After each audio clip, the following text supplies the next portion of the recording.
prophetic lineage of Jesus Christ.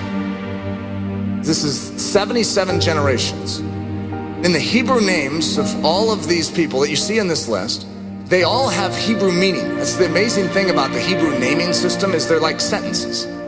They'll say something. So what I did is I basically said this lineage is a picture of Jesus. That's what it is. He is the seed.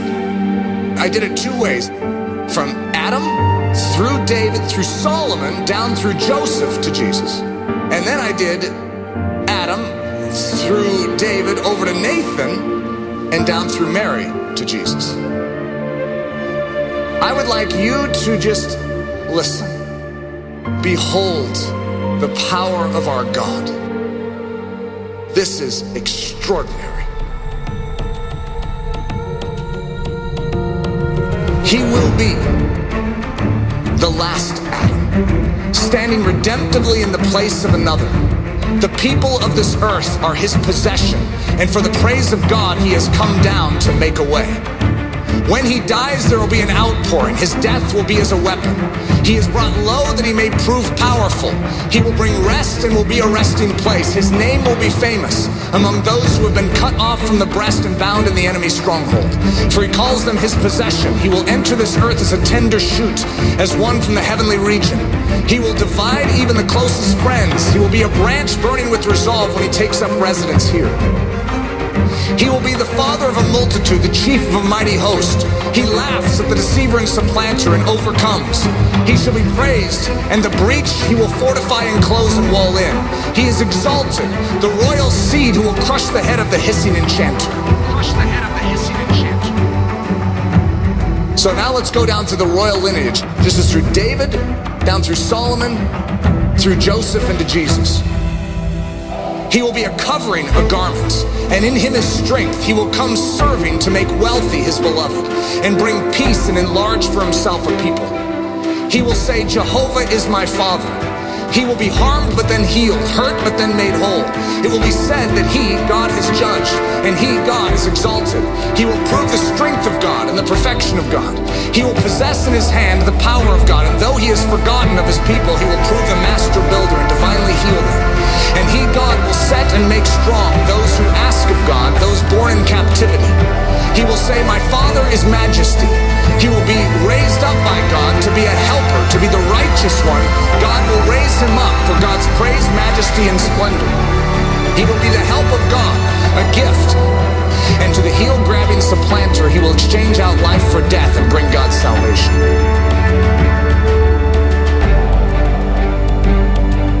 The blood lineage. This is Nathan down through Mary and then to Jesus. He will be a covering, a garment, and in his strength he will come serving to make wealthy his beloved and give the gift of God. He declares to those under the enchantment that they are his dearest object of care and that he will raise them up. He will be the giver of grace, life in exchange for death. They will praise God who hearken unto him and join to him in covenant. Those who receive the gift of God, the one whom God has exalted, will find the help and salvation of God. They will be sustained by God, be quickened, made awake, and made alive. He will be measured according to the king's divine oracles. He will be adorned as king.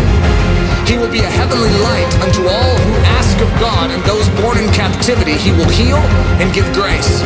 He shall be praised, for he gives life in exchange for death. To those who hearken the good tidings, he gives the gift of God unto the small. He is the bright light unto those whose eyes are fixed on God, and he is a consolation and comfort unto the burdened. The gift of God is life in exchange for death. It's the violent action of the king in order to join in covenant. The gift of God raises us to heavenly heights and gives life and liberty in exchange for death and rebellion, and brings us God's salvation.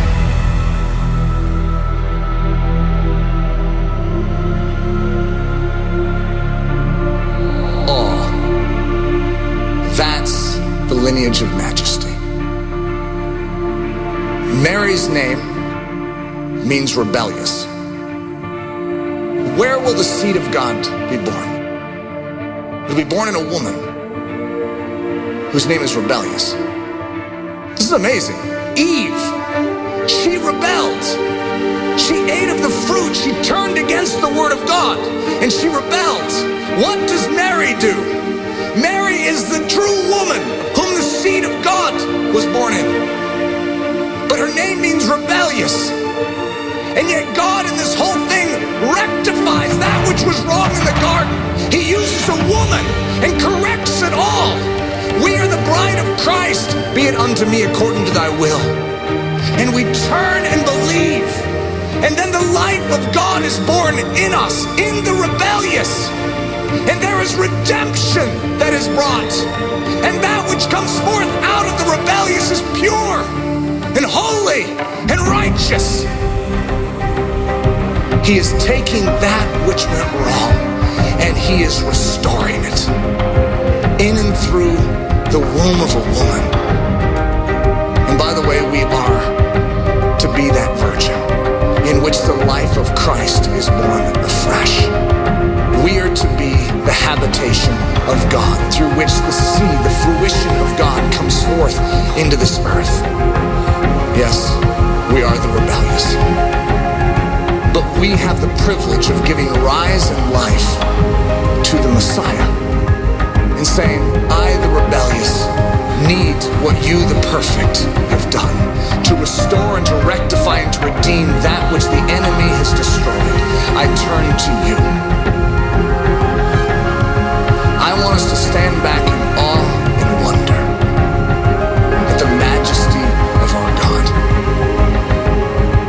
Yes, it's impossible, but he loves the impossible. And he has done the impossible all over again. In and through us.